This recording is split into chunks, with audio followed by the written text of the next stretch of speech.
10 de outubro é o Dia da Saúde Mental, um assunto de extrema importância que a gente não poderia deixar de trazer aqui e discutir com vocês. E a nossa convidada de hoje, que vai contribuir com essa conversa, é a psicóloga Carol Assemani. Carol, seja muito bem-vinda. Muito obrigada. Para mim é uma honra e um desafio bom estar aqui para falar de um tema tão importante e que tem trazido grandes novidades também para a gente. É isso aí. Queria, Carol, que você começasse falando para a gente o que é que define uma boa saúde mental. Perfeito. A Organização Mundial de Saúde define a saúde global como o completo bem-estar biológico, físico, biopsicossocial, né? Então a gente pega 3 esferas para que esteja sempre ok, e não só ausência de doença. Na saúde mental, como dentro desse conceito global, a gente pode pensar que é a capacidade de usar suas próprias habilidades de lidar com pensamentos e emoções para poder se recuperar do estresse cotidiano e também poder ser produtivo e contribuir para a comunidade. É um conceito muito amplo, né, de se pensar, mas a gente pode resumir dessa forma. Perfeito. E quais são os principais fatores, os fatores mais comuns que afetam a saúde mental das pessoas no dia a dia? Esse dia a dia que a gente tem de correria, de trabalho, faculdade, levar a criança na escola, essa coisa toda.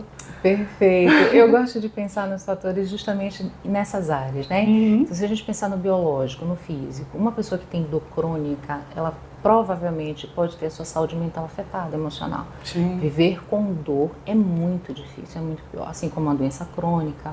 Então, ter um adoecimento, mesmo com tratamento, doenças terminais também podem afetar. E não só a nossa, mas de parentes, de pessoas próximas também pode afetar a nossa saúde mental. Nos aspectos acadêmicos que você falou, faculdade, no trabalho. Então, um trabalho onde você tem muita cobrança, você tem prazos muito curtos, uma pressão de liderança muito forte, assédio moral, né? Pessoas que entram em contato também com violência no dia a dia. E no aspecto social, como você se relaciona com a sua família, com as pessoas no trabalho. E uma coisa que a gente esquece também, que é lazer, pausa, que é a primeira coisa que a gente corta quando a gente está muito apertado com prazo, com trabalho, com faculdade. E não ter lazer, não ter pausas também, ou não aproveitá-las, porque às vezes a pessoa até está em folga, mas a cabeça está no trabalho, então meio que não funciona. Então são fatores que a gente pode pensar em grupos que possam afetar sim a saúde global e consequentemente e também a saúde mental. É importante você ter até citado isso, porque às vezes a gente tem uma rotina tão corrida que quando a gente tem aquele tempinho ali, a gente nem pensa em procurar um lazer, assistir um filme, uma série, ir num cinema, ir numa praia, a gente só quer dormir. Perfeito. Né? Que pode ser um sintoma, né? Isso, e aí acaba a gente acumulando essas coisas, é só trabalho, casa, faculdade, estudo, criança, não sei o quê, e a parte do lazer, a parte em que a gente precisa fazer uma espécie de reciclagem, acaba sendo deixada de lado e isso afeta diretamente a saúde mental. Infelizmente. É a primeira coisa que a gente amputa. Eu gosto de usar essa expressão porque ela é forte, né? Embora quando você está muito cansado, você tem um desgaste muito grande e você tem esse tempo de lazer para descansar, eu ainda acho válido, né? Agora, depois que você recarrega, que é tão importante e tão potente, né, para a saúde mental. Depois que deu uma recarregada, pensar no lazer, uma coisa que você gosta de fazer, distração, arte é sempre muito bem-vindo, né? Com certeza. Para que o lazer esteja presente no nosso cotidiano e nos ajude nesse contexto de correria, como você citou. É isso aí. Um outro fator que acabou despertando até, eu acho que foi o que deu o start para se iniciar as discussões sobre a saúde mental, foi a pandemia de Covid-19, né? Sem sombra de dúvida. Porque todo mundo teve aquela questão do isolamento social, as pessoas que estavam acostumadas já com essa rotina que a gente acabou de falar, acabaram ficando em casa e aí tudo mudou. Como foi que a pandemia da Covid, Carol, impactou a saúde mental da população? Pois é, minha princesa, graças à Covid, a pandemia, para o bem ou para o mal, a gente teve sim mais pessoas falando sobre bem-estar psicológico, emocional e saúde mental. Eu gosto também de fragmentar nossa visão sobre os efeitos da pandemia em 3 estágios. O próprio processo da pandemia, né, que aconteceu de uma maneira muito interessante, né? 15 dias, mais 15 dias. Isso.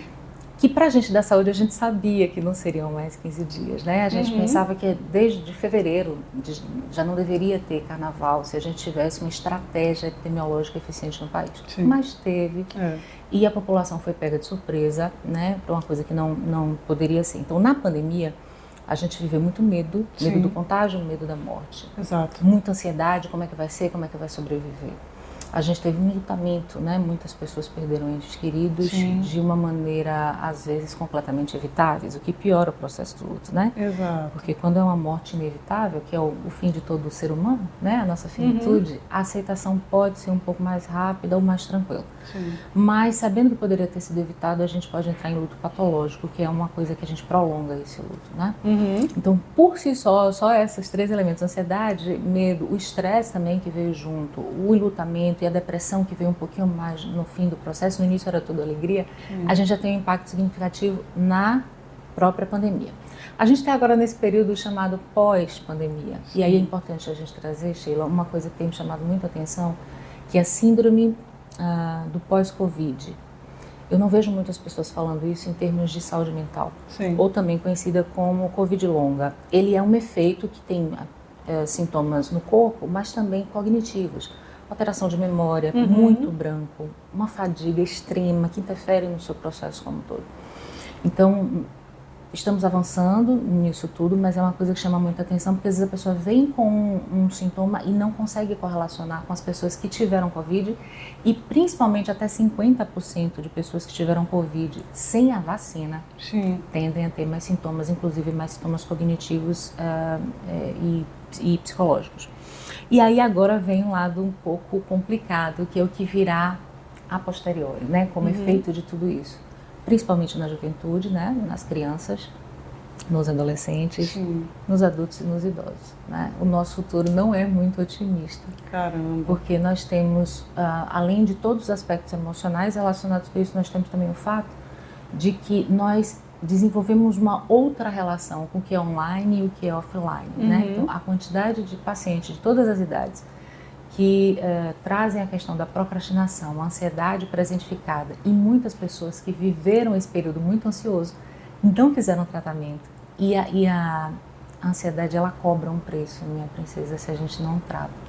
Eu faço uma campanha muito grande teve a primeira crise de ansiedade, chegou no posto médico, as pessoas pensam que é coração, né, algum infarto. E, infelizmente, a comunidade médica diz, não, você não teve nada. As pessoas estão com todos os sintomas, pensam que vai morrer. Dizer que não teve nada é incompleta a informação. Você não teve nada em nível cardíaco, mas você teve uma crise de ansiedade. E isso é uma coisa que precisaria ser tratada mesmo na emergência. Eu já vi pessoas que não deram nem um relaxante, um calmante simples para a pessoa sair da emergência, né? E, infelizmente, isso também é uma coisa que pega muito. Então, os efeitos a posteriores da própria relação com a internet, a gente está tendo aí algumas questões bem relevantes. O efeito de todos esses sintomas que nós tivemos em intensidade e que pode ter cronificado e não tratou-se, e as pessoas também que trataram, que mesmo com tratamento pode ter efeitos em longo prazo que precisam de cuidado especial, minha filha. Então, são muitos impactos da pandemia para a gente pensar. Realmente, foi uma coisa que ninguém esperava, né? Porque a gente dessa geração nunca tinha vivido nada parecido. Nem ouvido falar. Né? E aí realmente foi pego de surpresa, foi desse jeito que você falou, não, 15 dias é mais 15, não sei o quê. E aí veio realmente o medo de se contaminar, o medo de morrer. Pessoas que perderam entes queridos, que tiveram que ver seus entes queridos morrerem e serem enterrados dentro de sacos, que deve ser uma coisa terrível. Então realmente foi pesado passar por isso com a mente saudável. É meio... Se alguém passasse, né? A gente tinha que ser estudado com pela certeza. Nada, né? Todo mundo teve algum tipo de alteração, minha flor. Com certeza. A reação de tudo isso. Com relação ao estresse, Carol, a gente já falou, né, dessa correria do estresse do dia a dia, de trabalho, de estudo, de cuidar de filhos. Como é que esse estresse do cotidiano afeta a saúde mental das pessoas? É uma excelente pergunta. Eu gosto de dividir também, a literatura científica gosta de divide o estresse de dois tipos, né? O estresse agudo, que ele é mais intenso e é curto. Então, uma pessoa que sofreu um assalto, viu um sequestro, sofreu uma violência de qualquer natureza. Então, ela vai ter um período de muito medo. É como o corpo reage a esse sinal de perigo, de alerta. E o segundo tipo é um mocinho perigosíssimo, que as pessoas pouco falam, que é o estresse moderado crônico. O estresse moderado crônico é aquele estresse leve, brando, mas do todo dia. Você não consegue relaxar. Ele vai no seu lazer, ele te invade de noite. Você está reagindo nesse estresse. Ele tem 3 fases e essas fases vão evoluindo até a exaustão, onde a gente corre o risco de perder todo o material que a gente tem de enfrentamento psicológico e emocional para esse estresse. É subestimado, né? As pessoas não falam sobre isso. E como lidar com isso, né? Valorizem as pausas. Pequenas pausas fazem muito milagre nisso. Uma coisa que a gente fala, faça terapia. Porque na terapia você tem a chance de lidar não só com as suas emoções, mas aprender a manejar a contingência. O que é isso? O que é que está trazendo mais estresse? Eu estou conseguindo delegar para a minha equipe? Eu estou sobrecarregado? Eu tenho consciência do quanto eu me sobrecarrego? Eu consigo dizer não para as coisas que eu posso dizer não? Eu consigo fazer hierarquia de prioridades? Então, tudo isso são estratégias para poder a gente lidar e, graças a Deus e aos psicólogos, nós temos muitas estratégias possíveis de intervenção. E, em último caso, minha princesa, pode ser também usado alguns medicamentos indicados quando a pessoa não dá conta e esse organismo está sob estresse durante muito tempo. E a intervenção é clínica, então para as pessoas que estão com problema de perturbação de sono, alguma intervenção para o sono. E aí, clinicamente, para o que vai acontecendo. Sim, cada caso é um caso. Cada e caso aí, é um caso. Resposta gastrointestinal, um estresse, uma ansiedade maior. Perfeito. E quem vai determinar qual é o tratamento indicado é sempre o profissional. Né? Maravilha. Com relação à ansiedade, Carol, você já falou já um pouco aqui como é que a ansiedade age na gente. Quando é que essa ansiedade deixa de ser normal, uma ansiedade, porque eu vou fazer uma entrevista, por exemplo, e quando é que ela deixa de ser normal e passa a ser um transtorno e exige atenção? Perfeito. Assim como o estresse, a ansiedade, ela é natural, ela é fisiológica, ela é desejável. Sim. Muitos pacientes, Carol, eu quero ansiedade zero. Eu fiz, não queira isso, você não sabe o que você está pedindo. Porque é a ansiedade que deixa a gente, a ansiedade é uma prova, né? Então, se eu quero passar essa prova importante, se eu não tiver ansiedade, eu não vou estudar, né? E quando chegar na prova, eu vou estar super relax, super legal. O problema é que vivemos num dos países mais ansiogênicos do planeta. Caramba. O Brasil é campeão, né? Até hoje, não melhorou, só piorou com a pandemia de ansiedade. E isso não é por acaso. Isso é muito importante que a gente traga, Sheila. Isso não é uma deficiência individual. Não é uma incompetência do sujeito de lidar com a vida, né? Ela é fruto de uma condição de trabalhar que pede o tempo todo que você esteja em alerta com a adrenalina para resolver o problema, como o estresse também. Então, estar ansioso não é uma coisa ruim. Agora, manter-se ansioso e não saber relaxar, aí começa a se tornar um problema. Na medicina, existem alguns critérios que são importantes da gente observar, que a psicologia e a psiquiatria acompanham, que é o fato da gente entender que a ansiedade passa a ser patológica quando a pessoa tem uma preocupação excessiva, geralmente com o futuro, e ela não consegue controlar. Isso está presente na maioria dos dias, por até 6 meses, e precisa ter pelo menos 3 dos sintomas que eu vou citar, né? Inquietação, nervo à flor da pele, como a gente diz, a pessoa está qualquer coisa, né? Irritabilidade, muito cansaço, fadigabilidade, preocupação excessiva que está inserido e alteração de sono.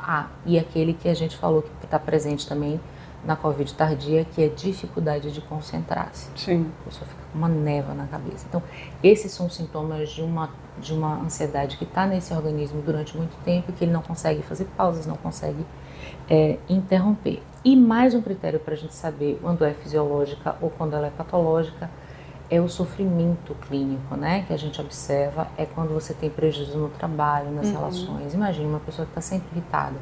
Como é que vai tratar os filhos, os pais idosos, como é que ela vai se relacionar no trabalho, como é que ela vai tratar a ela mesma, né? Tem uma possível queda de autocuidados.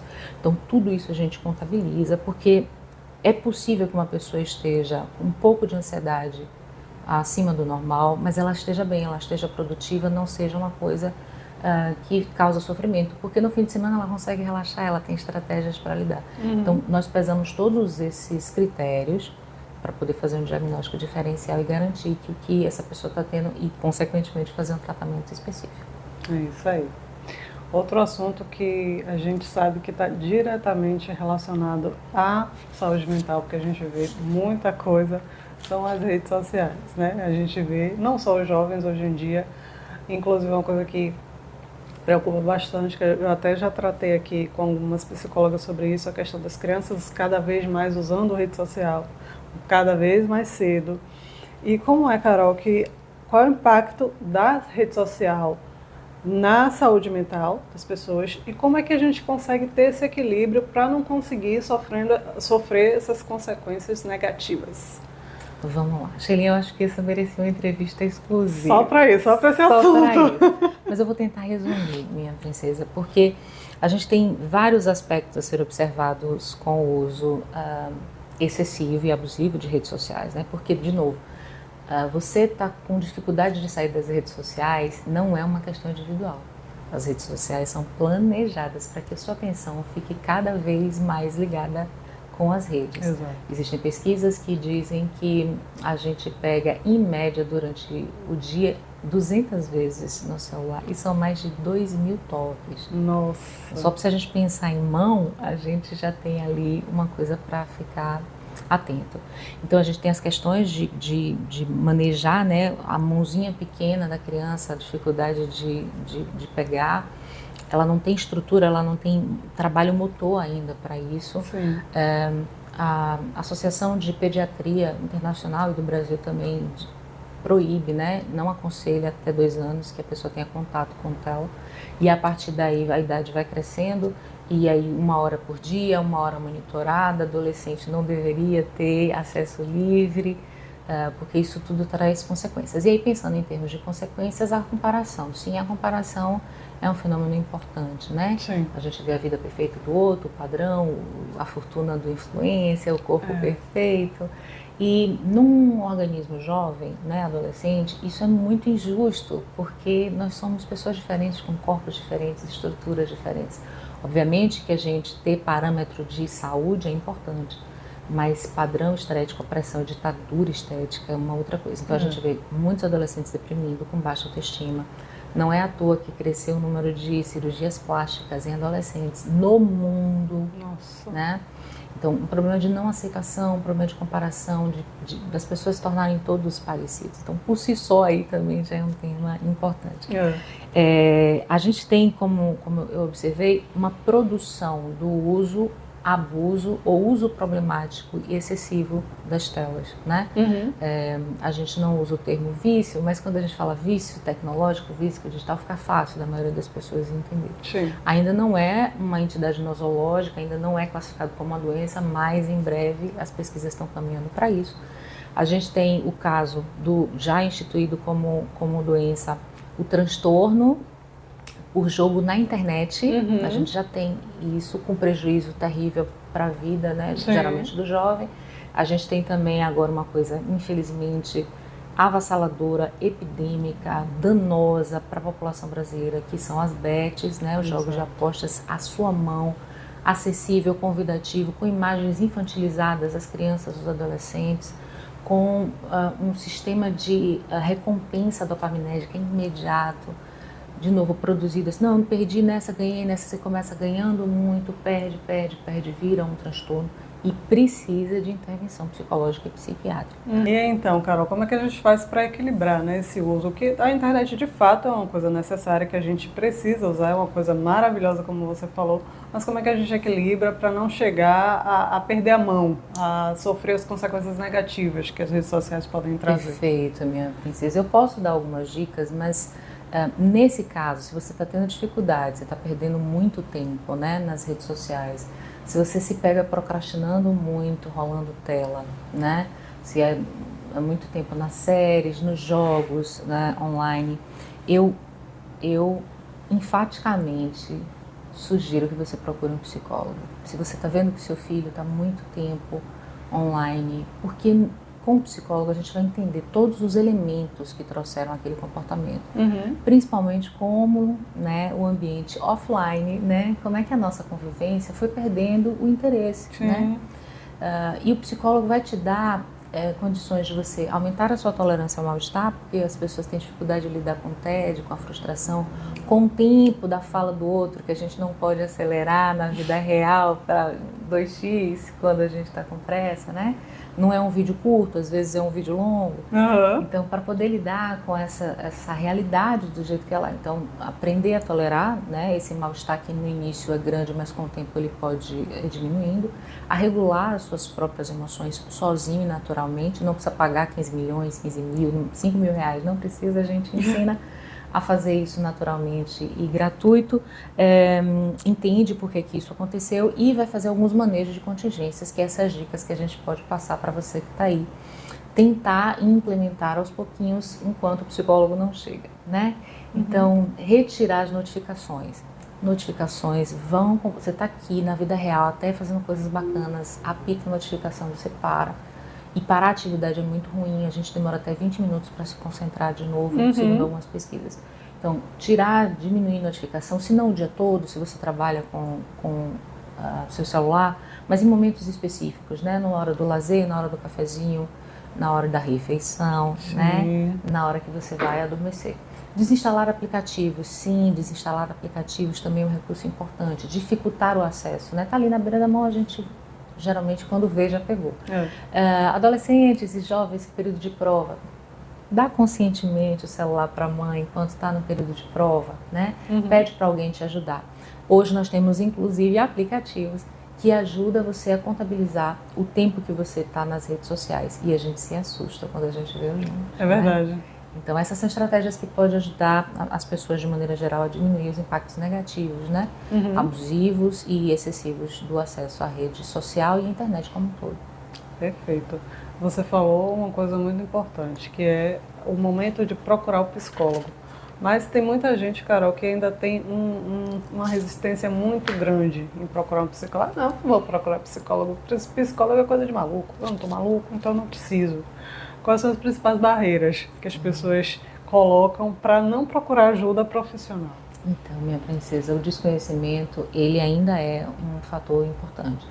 Como a gente citou no início, a pandemia convidou e obrigou, né, e seduziu para que a gente falasse disso, e pessoas que sentiram no corpo coisas que não dá mais para evitar, que é a parte que eu acho mais difícil, né? É quando o adoecimento psicológico e emocional já está tão instalado que você já não consegue produzir. Eu vou fazer essa campanha, procure um psicólogo nos primeiros sintomas, gente, faz toda a diferença, o tratamento é mais rápido, os efeitos são mais, tudo é melhor quando a gente procura no início. Então, essa ideia de que só uma pessoa muito adoecida, uma pessoa com um quadro patológico crônico, como a de esquizofrenia sem tratamento, né, que as pessoas chamam de loucos, as pessoas acreditavam que isso acontecia. Mas tanto o psicólogo como o psiquiatra vai fazer uma avaliação. Se você tiver ok, adivinha, a gente libera vocês, né? E a gente quer que vocês se recuperem quanto antes. Uso do medicamento, em alguns casos, é fundamental para a qualidade de vida, para essa pessoa voltar a dormir, a trabalhar. Então, nenhum médico quer que você passe a vida toda tomando remédio se não for extremamente necessário para a sua saúde e para a sua saúde psicológica. Muitas vezes as pessoas vão ao psiquiatra, vão ao psicólogo, melhoram um pouquinho e somem, né? E vão tomando remédio que era para um período cronicamente e não voltam para uma reavaliação. Então, tudo isso são fatores que interferem para as pessoas buscarem. Outra coisa também que eu sugiro é que toda vez que você vê um parente também assim, que você sugira que ele vá, né? É importante que a gente possa cuidar também dos nossos, né? Com certeza. Isso também é muito importante, né? Sem dúvida.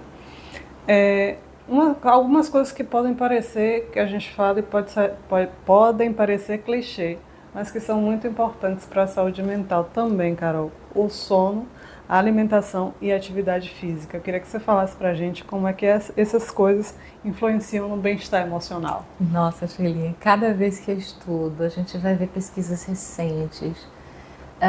Esse clichê, o básico que funciona, sabe? E quando a gente vai ver o adoecimento, essas pessoas já vêm sofrendo alterações no sono, no apetite, já estão há muito tempo sedentárias. Então, a gente não sabe com exatidão onde começa um e começa o outro, mas eu vi um professor dizendo que não existe saúde mental sem atividade física. Então, nós somos seres caminhantes. Eu brinco assim, quando a gente para de caminhar, a gente adoece. Muita coisa acontece enquanto a gente dorme. As pessoas acreditavam que o sono era um fenômeno passivo. Não, nós nos regulamos o corpo inteiro. Né? É uma verdadeira orquestra de coisas acontecendo no nosso organismo enquanto dormimos. E dormir significa dormir e acordar sozinho, sem despertador, sim. Ter cochilos durante o dia, toda vez que for possível, e você acorda bem. Tem pessoas que dormem e não acordam bem no cochilo. Ter um horário fixo para dormir, acordar e se expor à luz solar também é muito importante. Para quem não acredita, teste. Eu digo isso muito também para os meus pais. Não acredite em não. Teste, só teste 15 dias. Depois você me diz se não tem uma melhora do seu trato intestinal, do seu relaxamento muscular. Ficar sem dormir tem implicações muito grandes no corpo. Comer saudável. Eu tenho pacientes com transtorno alimentar e a gente consegue ver quando a gente fala assim, a diferença de você estar alimentado, barriga cheia, e você está nutrido. Quando você está nutrido, a sua fome é diferente. É uma fome fisiológica. Quando você tem os horários para comer do seu jeito, junto com um nutricionista, se você tiver acesso, você vai conhecendo o seu corpo, como ele reage em maneiras mais adequadas para o nosso corpo. Dizem assim, o ser humano não nasce com manual. Não é verdade. Nós temos várias coisas que nos ajudam a saber qual é o melhor funcionamento global, saúde mental e saúde psicológica e emocional. Então, sim, minha princesa, sono de qualidade, dormir e acordar bem, investir nisso como uma nova religião para que isso permaneça, alimentação saudável e atividade física, aquela que você goste, aquela que você consiga manter, nem que seja 15 minutos, 3 vezes na semana. Pular corda, né? Nadar, se isso for o que você gosta de fazer, dançar, jogar capoeira sozinho, o que funcionar para você. Mas, por favor, vale muito a pena investir e incentivar crianças e adolescentes que também estão cada vez mais online sem atividade física. Existem alguns recursos, minha flor, que obrigam você, enquanto você está jogando videogame, você se movimentar.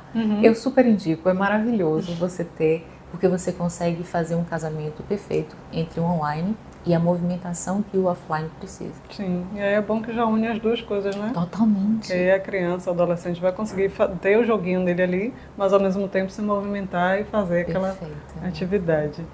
Carol, agora eu queria que você terminasse, infelizmente o papo está ótimo, mas eu queria que você terminasse, fizesse as suas considerações finais, alguma coisa mais que você queria acrescentar sobre esse assunto. Ai, Sheilinha, eu quero agradecer muito a você e toda a equipe do Camaçari Notícia. E, gente, eu amo esse canal tem feito um serviço tão importante para Camaçari. Por favor, continue, eu imagino que é difícil, mas a psicologia tem tanto para contribuir com essas informações, né? Algumas pessoas dizem que o tratamento, que a informação é cara, mas acredite, o não tratamento é mais caro ainda, né? O custo financeiro e não financeiro é muito maior. E, como eu costumo dizer, existem sofrimentos que a gente não pode mudar, né? A gente precisa aceitar que vai morrer, que vai adoecer, mas existe uma afinidade de sofrimentos, minha flor, que a gente não precisa passar. Pessoas que vivem uma vida emocionalmente miseráveis por muito tempo e se acostumaram a coisas que não precisavam se acostumar, né? Já falei algumas vezes da importância de você procurar um psicólogo na primeira crise. Eu tenho batido muito nesse martelo. As pessoas, quando vêm para mim na primeira crise de ansiedade, a gente tem um prognóstico melhor, o tratamento é melhor, tende a ser mais rápido. Eu tenho atendido também muitos adultos que descobriram agora o diagnóstico de TDAH. E tem sido maravilhoso atender essas pessoas, porque são pessoas que sofreram muito e sozinhas, mas agora estão tendo tratamento e suas vidas estão deslanchando. Gente, é lindo, dá vontade de filmar. Como a pessoa chega e quando a pessoa deslancha na vida como... Eu me arrepio, é muito emocionante, eu gosto muito disso. E agora eu estou investindo nessa especialização para o atendimento de dependência digital, tecnológica e tudo, porque não era uma área que eu queria pegar a minha flor, mas assim, eu não consigo ficar sem tomar nenhuma atitude diante dos números que a gente vê, dos dados do sofrimento, e como a gente não vê nada, eu particularmente não vejo nenhum enfrentamento coletivo para separar isso. Algumas tentativas de legislação, mas é preciso entender que legislação deveria ser o último estágio para controle e molde de comportamento. Sim. Nós temos a educação, nós temos a advertência, nós temos a estimulação, Exato. nós temos a premiação. Então, eu vou acabar atendendo mais esse pessoal no futuro porque eu gostaria de contribuir para evitar o dano que a gente vê que pode acontecer sem nenhuma intervenção psicológica. Exatamente. Conversamos com a psicóloga Carol Assemani, a quem eu agradeço muitíssimo pela presença. Eu que agradeço. Muito obrigada.